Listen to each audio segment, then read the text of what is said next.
हरे कृष्ण। हमने कल देखा किस प्रकार से धृतराष्ट्र का मन बहुत ही व्यथित था और विदुर ने जो सत्य है वो बहुत ही निर्भयता से और नम्रता से धृतराष्ट्र के सामने रखा। पांडवों के हस्तिनापुर छोड़ करके जाते समय के विवरण को सुन करके धृतराष्ट्र हिल गए और नारद मुनि ने आकर के जब बताया, भविष्यवाणी की कि 14 वर्षों के बाद कुरुवंश का नाश होने वाला है, इससे तो धृतराष्ट्र की पूरी नींद ही उड़ गई। विदुर चले गए और उसी रात को सारे कौरवों ने मिलकर के द्रोण से कहा कि आप देखिए, युद्ध के लिए सेना को एकत्रित कीजिए। द्रोण ने भी कहा कि मेरी मृत्यु के लिए ही तो द्रुपद का बेटा धृष्टद्युम्न बैठा हुआ है, शायद मेरी भी मृत्यु आने ही वाली है। काल सर्वोपरि है, भगवान की इच्छा काल बाह्य है। वो सभा भी निपट गई। धृतराष्ट्र अभी भी अंदर से व्यथित थे, खेद थे, शोकाकुल थे। उन्होंने अपने और एक सेक्रेटरी संजय को बुलाए। Sanjay was his companion, Vidura and Sanjay were Dhritarashtra's constant companions. Vidura was more vocal in his protests. Sanjay not so vocal, but he knew what was right and what was wrong. जब संजय आए तो संजय ने जैसे कहते हैं टॉन्ट मारा धृतराष्ट्र को कि राजन, अब तो आपके पास सब कुछ है, आपने पांडवों को भी परास्त कर दिया, सब कुछ उनसे छीन लिया का, द्रौपदी के कारण वो वापस देना पड़ा, लेकिन आपके पास तो पूरी पृथ्वी आ ही गई थी, अब आप क्यों खेद कर रहे हो? So Dhritarashtra very well knowing that Sanjay is intending sarcasm. Dhritarashtra कहने लगे, सब कुछ आने के बाद भी क्या फायदा है, जब उसने शत्रुता मोल ले ली है ऐसे महान योद्धाओं से जिनका नाम पांडव है। संजय कहने लगे कि देखिए, एक व्यक्ति का जब अंत समय पास आता है तो उसे शास्त्र सम्मत चीजें गलत लगने लगती हैं, अपनी मन घड़न चीजें अच्छी लगने लगती हैं, जो सही में नैतिकता है वो उसे कूटनीति लगती है, और जो सही में कूटनीति है वो उसे नैतिकता लगने लगती है। जब गीदड़ की मौत आती है तब वो शहर की ओर भागता है। वैसे ही जब व्यक्ति का अंत निकट आता है तो उसकी मति, उसके विवेक पर माया का पूरा पर्दा छा जाता है। ऐसे ही कौरवों के साथ हुआ है। ये ब्लंट संजय बोल रहे हैं धृतराष्ट्र को। जब उस दुष्ट का दुर्योधन ने एक रजस्वला स्त्री को भरे सभा में निर्वस्त्र करने का प्रयास किया और सभा ने कुछ भी नहीं किया। सभा मतलब कौन राजन? सभा मतलब आप। अगर आप चाहते तो आप उसे रोक सकते थे। अगर आप चाहते, जैसे अभी आपने संपूर्ण पांडवों से जीता हुआ राज्य, वैभव, स्वयं पांडवों को मुक्त कर दिया है, वैसे ही क्या आप उस समय दुर्योधन को रोक नहीं सकते थे? धृतराष्ट्र एकदम से उनकी याददाश्त दुर्योधन के जन्म के समय चली गई।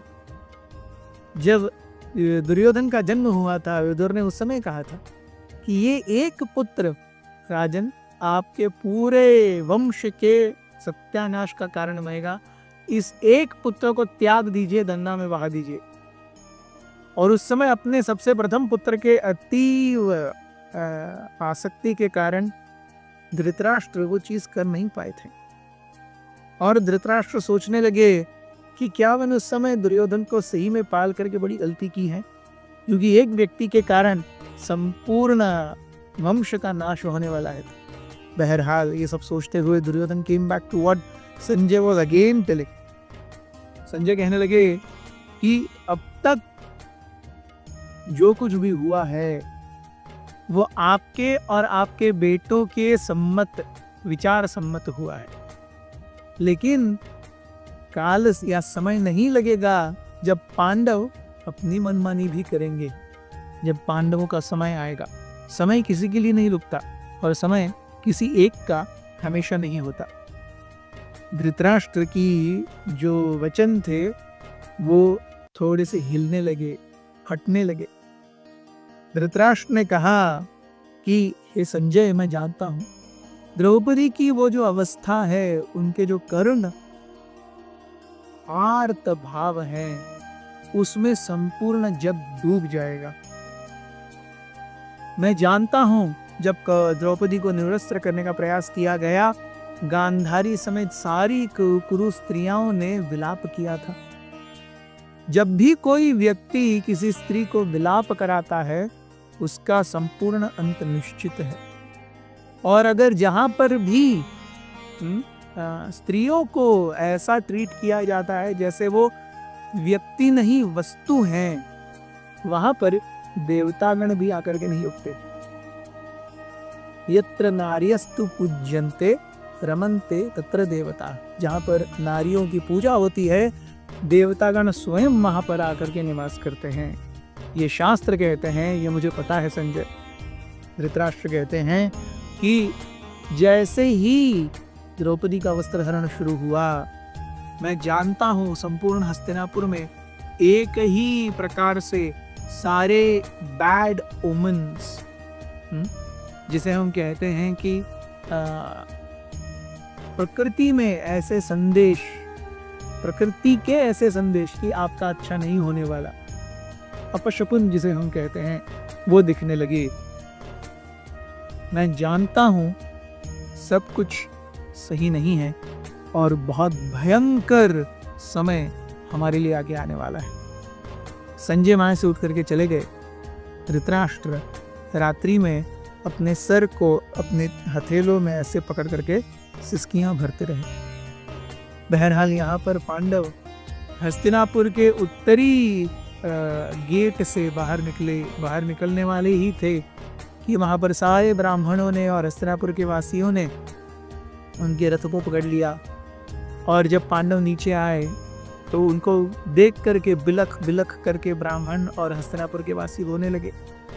उन्होंने कहा, हम यहाँ पर नहीं रह सकते, जहाँ पर हमारे राजकुमारों का आदर नहीं होता, यहाँ पर इस वंश की कुलवधू का ही के ऊपर ही अत्याचार होता है, उसके साथ ऐसी अनहोनी चीज होती है, वहां पर हम कैसे रहेंगे? हम आपके साथ आएंगे, कृपया हमें आपके साथ लेकर के चलिए, हम अभी के साथ आएंगे।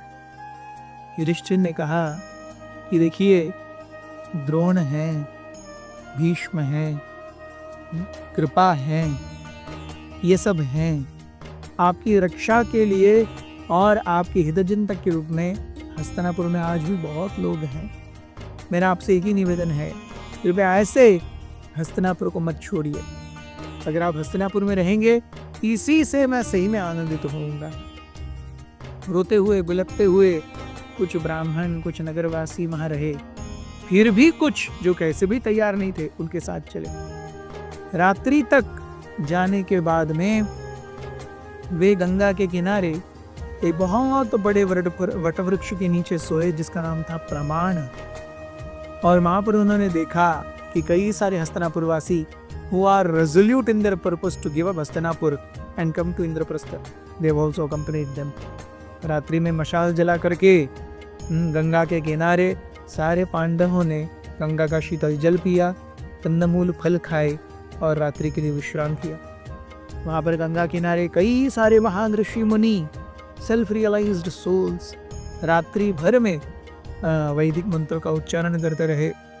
इस प्रकार से संपूर्ण मंगलमय वातावरण में, indicating auspiciousness, Pandavas entered a new chapter of their life, and indicating all inauspiciousness, Kauravas entered a new chapter of their life. Thank you very much. Hare Krishna. अथ श्री महाभारत कथा।